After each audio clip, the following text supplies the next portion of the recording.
Now, hognose snakes are another incredible species of snake because they have a very, very primitive venom gland. It's called a divernoid gland.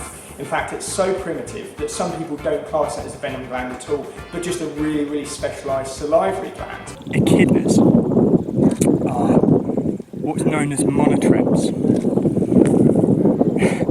Now, what a monotreme is it's not a placental mammal and it's not a marsupial, so it's not like kangaroos.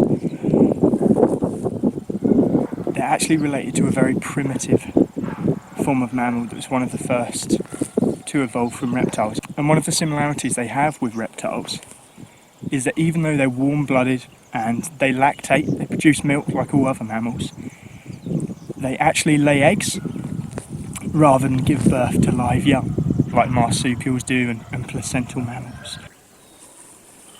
As you can see, I thought I would start with this dude here. This is a Mexican red-knee tarantula, and they come from, you guessed it, Mexico. Now, just to run over the basic body plan of an arachnid, all arachnids have 4 pairs of walking legs. There's a cephalothorax, which is where the head and the thorax of the animal are fused together, and they have an abdomen, which is the bulbous, squidgy looking bit on the end of the spider. Now, arachnids also have pedipalps, which are a pair of appendages at the front of the animal that help to capture and manoeuvre food.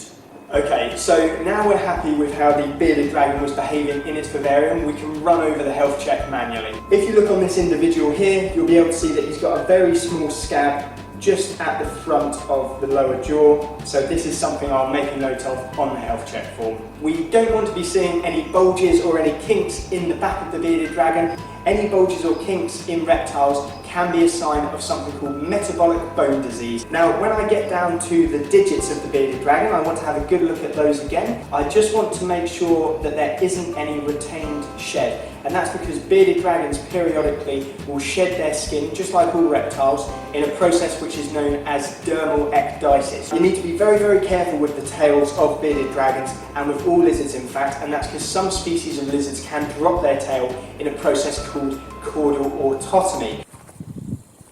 Here, we've got a red-bellied black snake.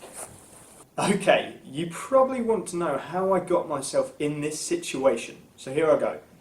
It all started a few weeks ago when my hair was a lot longer and I first became acquainted with these local reptiles. Okay, so we were just walking the dog off the lead over the fields in this beautiful countryside. It's a lovely day.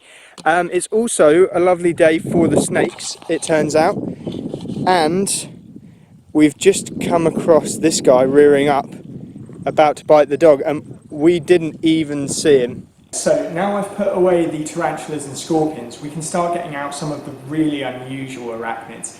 This here is a tailless whip scorpion, but the name itself is a little bit misleading because they're not scorpions at all, but belong to an order called Amblypygae. My main target was a wombat that I knew walked past our cabin each night. I therefore set the camera trap up in the exact same place for weeks. Alas, for the most part, all I caught was cats, dogs, birds, and the odd human walking back from the shower. Eventually, however, I got exactly what I wanted, as a wombat briefly stood in full view of the trap before walking off into the night.